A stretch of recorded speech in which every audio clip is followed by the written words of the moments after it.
Hello everyone, and thank you for tuning in. As always, I am Kaylee Batesman, the content director at She Can Code, and today we're going to be discussing how to tackle the tech talent shortage. Now, despite the UK tech industry being valued at 1 trillion in 2022, the lack of UK tech talent is threatening to stifle the industry's growth. But why is there a shortage of tech talent, and how can we counteract this? Now, I have the wonderful Marion Stewart, Chief Executive Officer at Red Helix, with me today to help answer that question. Welcome, Marion. Hi, thanks, Kaylee. Great to be here.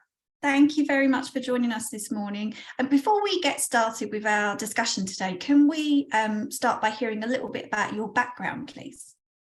Sure. So I started my career in tech straight out of school, actually. I was very fortunate in that even back then, some 30 years ago, I was very strong in the STEM subjects in school, and I went on to study electrical and electronic engineering, one of the only females in my class at the time, which was amazing because that pushed me to know everything, because I felt like my lecturers picked on me all the time because I was one of only 2 females. So if anything, that sort of stood me in great stead. I moved from more electronics into IT, so I didn't start my career in IT, but clearly close linkage between the electronic chip manufacturers and the IT sector.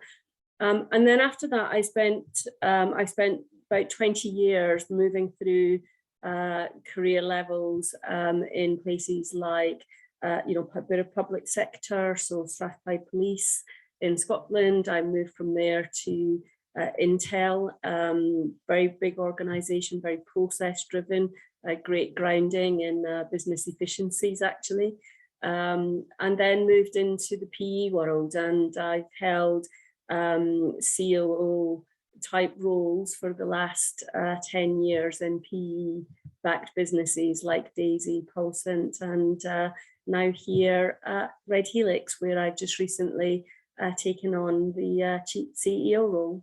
How wonderful to hear as well that you went straight into tech from school, because we hear a lot of ladies who start in something different and then fall into tech. But you had a plan and you went into electronic engineering. Was there something about that? Was there something about tinkering with things when you were younger? And did you take apart the toaster or anything like that? I did. I did. I loved tinkering with things. I loved physics at school. I always had a keen interest in how does that work. I think I must have driven my parents mad, particularly my dad actually, and my dad was very technical. He worked in the production of electricity on the technical side, and so I think my interest was peaked at a very young age of how do we make electricity, where does it come from, and it sort of I think my interest in tech really spun out of that sort of interest. And I think it's hard because I think a lot of people today don't, parents are so busy, and I include myself in that. We are just so busy with our jobs that we don't often think about how we spend time with our children to excite them around that stuff actually. Yeah, and the type of jobs that they're exposed to, we had a discussion last week on here about the type of jobs that you see on TV, and yes. When you're younger, the people that you see, a lot of young people, they see programs about lawyers and doctors, and you don't always see programs about cool people in technology. You get the nerds. Exactly. It's really interesting. Even in schools, they do the career days, and you get the traditional professions, the firefighters, the medical professions, etc., which is fantastic. What you seldom see in those school career days is the tech industry represented. In fact, my daughter is 8, and they did a whole series of people coming in, and she was really excited about it. And I said to her, have you got someone coming in from the technology sector? And she said to me, no, I don't think we have. I'll ask my teacher about that. And bless her, she came back and she said to me, my teacher said that isn't a proper profession, mummy. And I was apoplectic. I thought, what an awful thing to tell an 8-year-old girl. And so I took action. I got in touch with the school and I said, look, you know, I think it's important at an early age we start to engage children in thinking about all sorts of careers, not just the ones that are perhaps glamorized on TV shows, etc. And so I went in and did a talk on the IT sector and the exciting ranges of careers that are on offer there and why they should be interested. But anyway, that's an interesting anecdote as to why many children don't see STEM as exciting as they go through school. Yes, and wonderful that you embrace that and thought, you know what, I'm going to go in and talk about my job and what I do, because you're right, it's only really what you see on TV, or if you have a career advisor at school as well, what they know. And you take, I remember when I was at school, I took one of those strange tests where they come up with what you might be good at, and I remember they said to me, you're slightly creative because you're left-handed, so you should probably become a florist. But right, and even as a young person you think, well, yeah, that's not quite right. It depends on what they know and what they have access to as well. Yes, agree. And this leads nicely onto our conversation today about, you know, tech talent and the shortage of skills. Why is there a shortage of tech talent? We touched upon it a little bit there with a lack of visibility, but you know, what do you think is causing it? I think there's a number of things. I think the rate of growth in vacancies, newly created vacancies, as a result of growth in the technology sector and the I suppose consumer consumption of that technology is rapidly growing. And I think the growth in vacancies is outstripping the growth in entrance to tech as a career, unfortunately. I think the other thing that doesn't help is during the pandemic, I think there was a lot of people who reassessed, you know, do I want to do the 2 or 3 hour commute into London? Because unfortunately, a lot of the technical sector is led and driven, you know, around London, and I think, you know, they talk about the Great Resignation. There was an element of that, you know, not all of it. Some of it was people moving jobs, but there was also an element of it where, you know, people were deciding to make a lifestyle choice to leave the sector and leave the pressure that comes with that. And you know, you can read, and I can cite many cases where people decided to go and set up a completely different business, doing something else for themselves. And I think a lot of that was around, you know, the flexibility and the perceived flexibility that's on offer from technical roles. So I think the growth in the tech sector, coupled with a lot of people deciding to exit the sector and not attract as much new talent, is really interesting.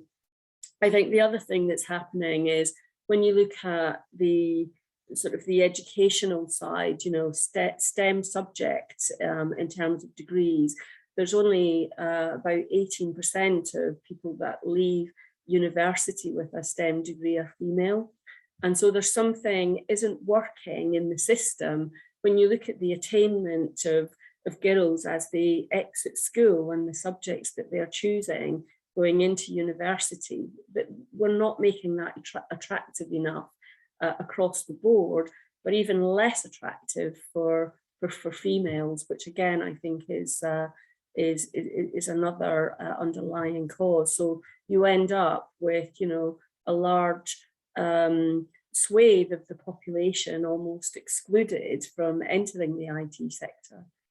Yeah, and it's interesting that you mentioned about COVID and the pandemic, because you're absolutely right that for some companies that was an advantage, and for others, as you mentioned, people just really started to weigh up what was important to them and whether or not, you know, their company could help rebalance how they wanted to live and work.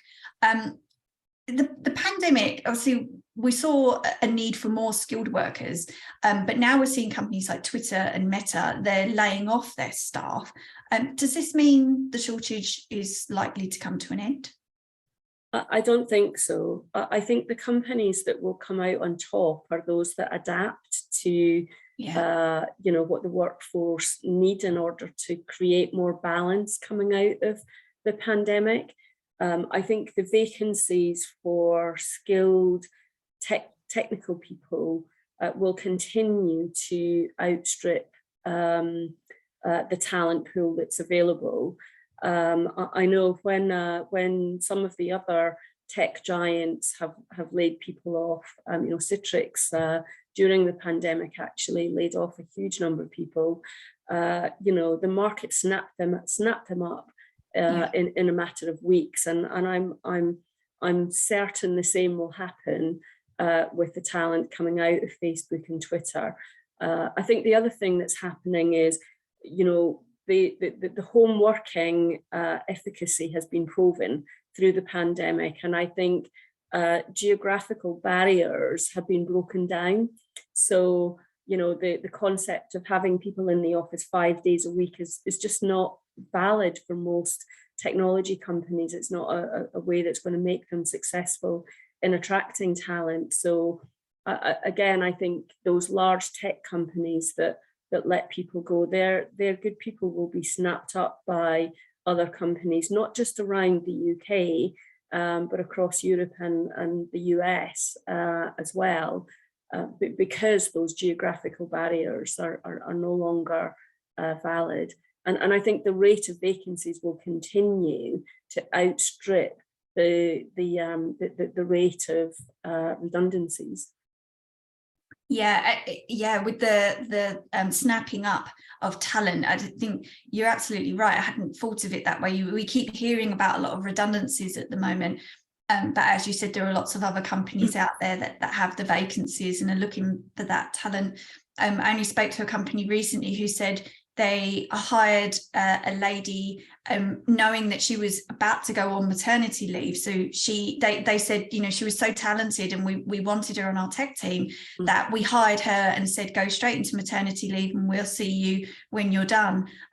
Because, it's just looking for those individuals that can really add value, and they saw that in her. So yeah, I think it's just a company's looking at things differently, isn't it? What a fantastic case study. They should be shouting from the rooftops about that. Yeah. Yes. Yeah. Because they just saw her potential. Yeah. And thought, you know what, we will grab her and see you after maternity leave. So where should companies be looking to plug the skills gap, do you think? I think there's a number of ways that companies should address this. I think first and foremost, looking internally. I think all too often organizations look and say, we need to hire a senior individual.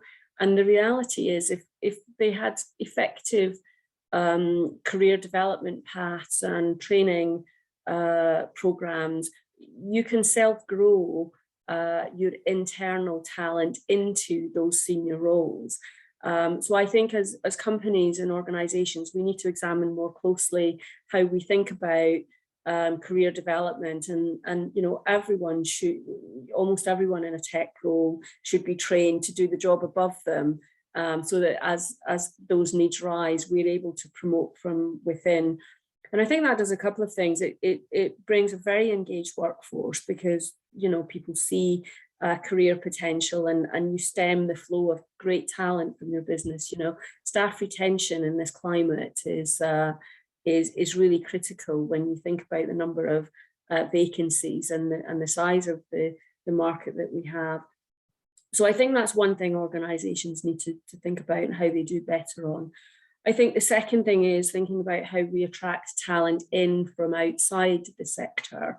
And there's two elements to that. One is attracting early in career talent. So how do we bring people who perhaps don't want to take the pure university life to come in through apprenticeships, etc., into the technology sector, or out of university into graduate programs? And I think that's one route, and that they, as a as a sector, we need to do better at creating more opportunities for apprenticeships and graduates to be more enticing for early in career individuals, whatever subjects they've studied in university, creating those pathways for them to join the sector.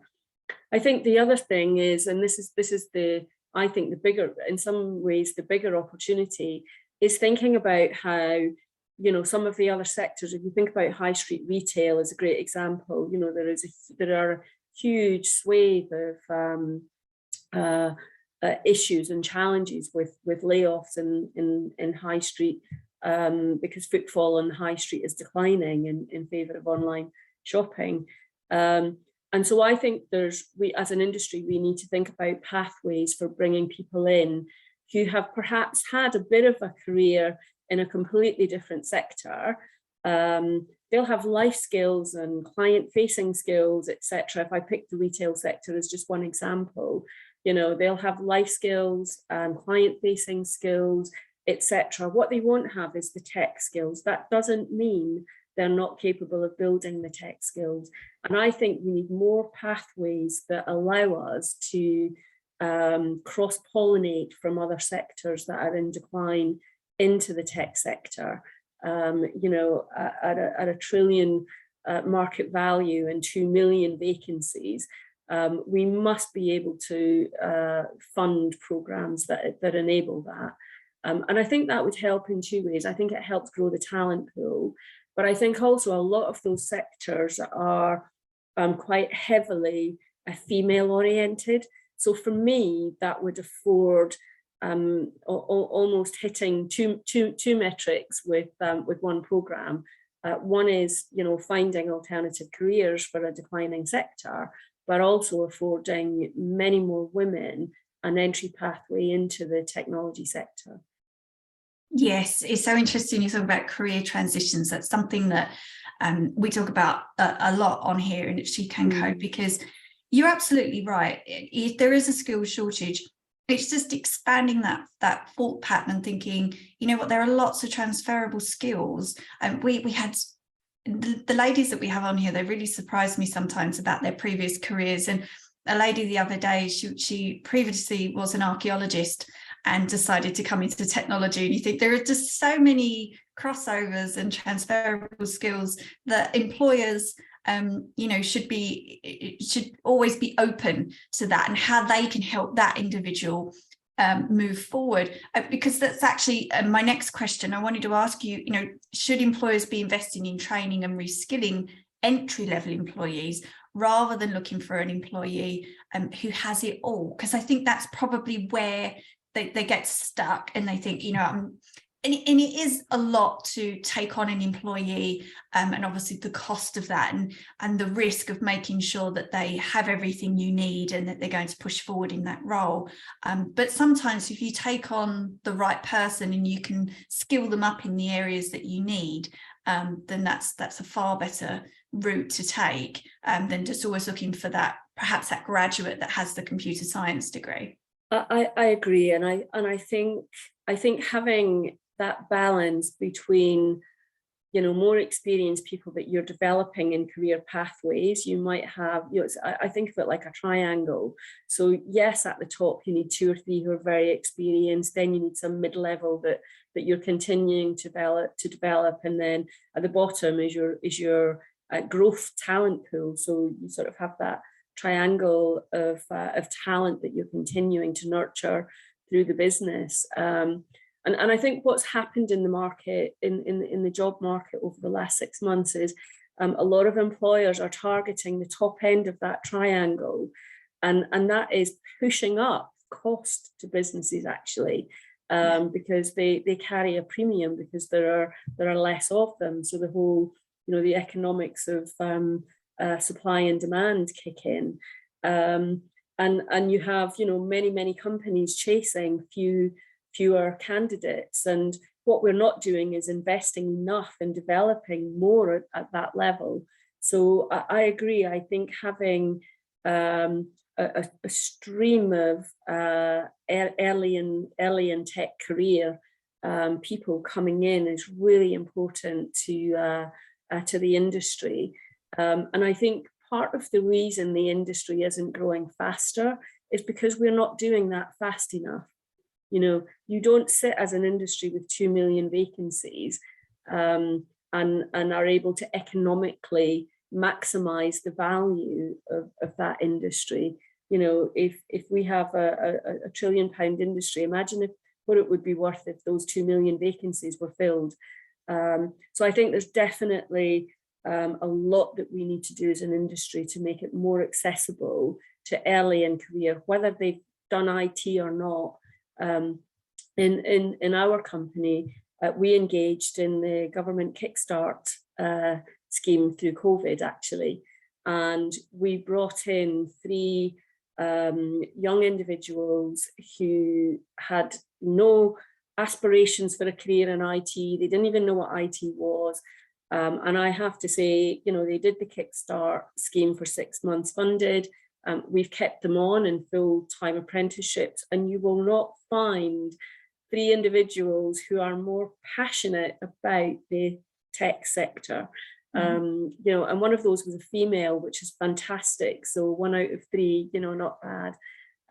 But that for me was a fantastic experience for us to see the art of what's possible. And we as an organisation at Red Helix now target most of our vacancies at that entry level so that we can nurture and grow and develop the talent once it's on the inside. And I think aptitude and mindset is really, you know, what companies should think about first, because you can develop the skill, the technical skill. Is that entry level in an early career as well? That can apply at any point as well. That can, you know, that can be somebody in their 40s. Absolutely. They've just, you know, started to look into tech and they want to train. We speak to a lot of ladies who, you know, later in life decided a career in technology is for them because it's very flexible. They might be working around family life. The pay is good. You know, there's lots of great benefits that suddenly later in life you might realize actually a career in technology is for me. So it's not always about, you know, those coming out of university. Absolutely. And I think for us, you know, we think about that all the time in terms of, and that for me is about the, you know, the cross-sector pathways. So you know, we do think about that, and I think as an industry we don't talk about how we make that happen. And you know, I'm sure there's some great examples of those things being done. I think particularly with females, showing case studies on that, showing the art of what's possible gives people the confidence then to step into that. And I think, you know, we need to talk about that more as an industry. It's funny, on TV you'll see adverts of you know, ambulances rushing, or you talked about it earlier, the drama on TV around some of those other types of careers. You don't often see IT being held up as a career of choice in those worlds. So you think, where do people get their ideas of what the tech industry is about if we're not publicizing those things? Yes, and that you can still have the drama if you want it. You can still Absolutely. find that in tech. Absolutely. And you can still make an impact. I remember years ago I was chatting with a CIO in the British Army, and he was telling me, you know, they just land in a country and they have to get there first, and they have to set up technology before everybody else turns up. And I remember thinking, you know what, I hadn't even thought of that. They have to set up all of the tech and comms before, you know, even the infantry turn up. And it sounded like such an interesting job, but one actually you probably wouldn't make that connection with the British Army and tech. Yeah, and it's interesting because if you think about during the pandemic, in the early stages of the pandemic, you know, I worked at a data center company then as a COO. And if you think about, you know, traditionally in the UK at any one time, only about a third of the workforce would work from home at any one time. During the pandemic, that went from a third to 95%. So everyone was relying on the home broadband networks. Yeah. Now, I can tell you the home broadband networks from a capacity perspective were not scaled to 100% of the UK workforce or anywhere near it.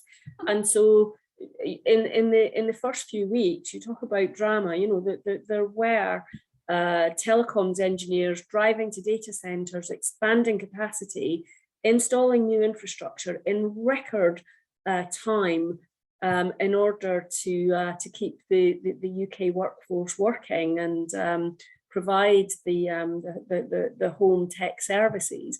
And I always thought that would make a fantastic advert for tech if somebody filmed it, because the drama and the excitement is there. We just don't. We're not good at socializing it. Yeah. Yes. Yeah. And in terms of women in tech, how can women take advantage of the shortage from a career perspective?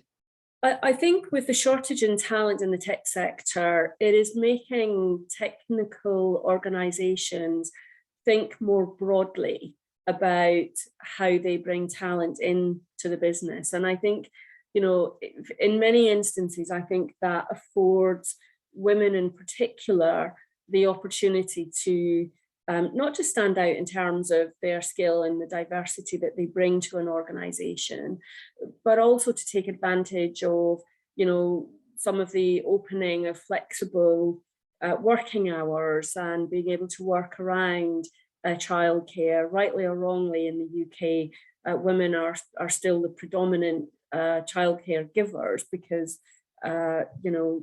historically males earn more, and that's clearly a different issue we've got to redress. But I think with the number of vacancies, more organisations are open to females availing themselves of working around childcare, etc. I think also historically, I think women have been hesitant to say, they look at a job spec and they think, well, I've only got 5 of those 6 things, whereas I don't think men are nurtured to think about that. They're nurtured to think, well, I can do anything, and I think this is forgiveness later. Exactly, and I think this is a great opportunity for women to adopt that mindset and perhaps break through some of that unconscious. Some of those unconscious barriers to say, do you know what, I can do this. There isn't anyone else that's going to come and take that job. So I am going to go forward for it. So I think there's a great opportunity for women in particular to take advantage of the sheer volume of vacancies and approach it from the perspective of, yeah, I can do this.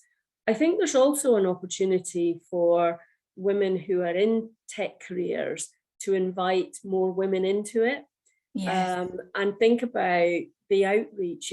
If I do it in our company all the time, not only asking where we've got vacancies, do you know people that might be interested in this? I ask the question, do you have any females in your network that might be interested in joining this entry-level tech role? So I think women in tech roles can also help by promoting other females to come into their organisation. Yeah. And you touched upon parenting a little bit there, and mums, obviously. So mums returning to the workforce offer a huge area of untapped talent. Why do you think employers are overlooking them? I think it's an unconscious bias. Yeah. I genuinely don't think people hiring go with the thought in their mind, I'm not going to hire a woman. I think it's an unconscious bias. I don't think the hiring processes or people who are doing hiring are aware of it. I think awareness is beginning to improve, but I don't think as a sector, I don't think we've addressed the unconscious biases just yet. And I think that's something that we've got to do.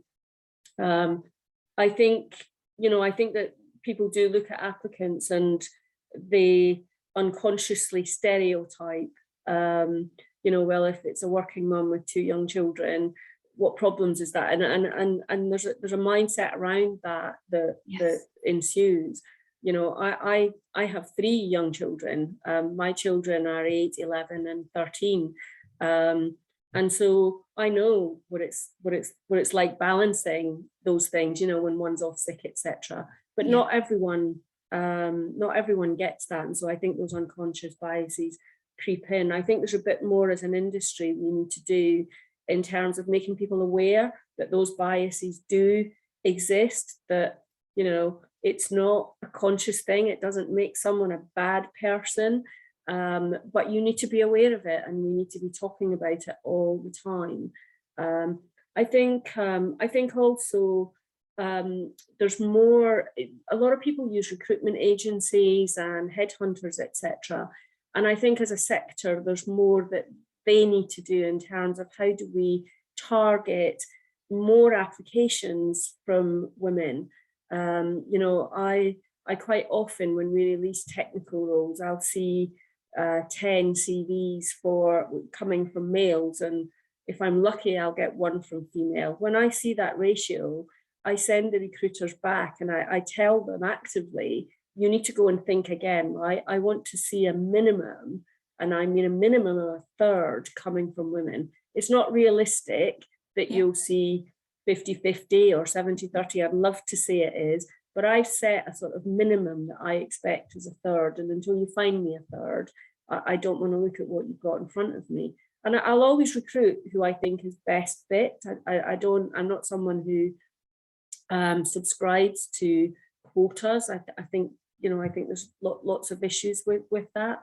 But I think setting those kind of targets on your recruitments and setting KPIs around how you invite that and how you think about attracting more female talent is a really important thing for our sector. Or 5 years from now, we won't be sitting with 2 million vacancies, we'll be sitting with 5 million vacancies.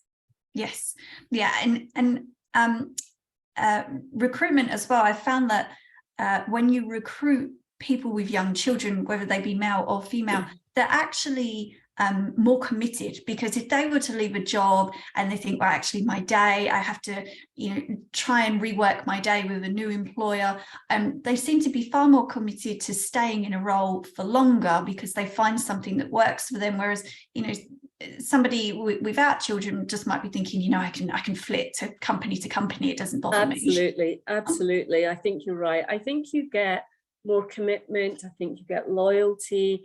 And I think you get passion. I think, you get people who want to be a part of your long-term future. And you're right, that isn't always an attribute of people without families. And I think some of the flexible working policies, one of the things we've done in Red Helix, and I'm sure many companies do this, we encourage flexibility around starting time, etc., not just for females but for males as well. I'll often say to some of the guys in the corridor, how many times this week have you dropped your kids off at school? And actually encouraging males to experience that with their children, and I think that's a really important part of breaking down those unconscious biases. Is to sort of put yourself in those shoes for 1 day a week or something, I think in doing things like that, we can also break down some of the unconscious biases that sit around it. Yes. We are almost out of time, but I have one more question to ask you. Do you have any advice for our listeners who might be thinking about a career in technology? I think there's a couple of things I would say. I think first and foremost, try and find a company that will afford you the opportunity to develop. Be careful in the organization that you choose to join, because you want your first experience in tech to be a great experience. And it's, it's finding a company, particularly if you're a female, that has other females in there that you can tap on as role models. You know, in the interview process, there is nothing wrong with asking questions about what you do. Do you have a female support group or female coaching and mentoring program, etc., and show that level of interest in developing.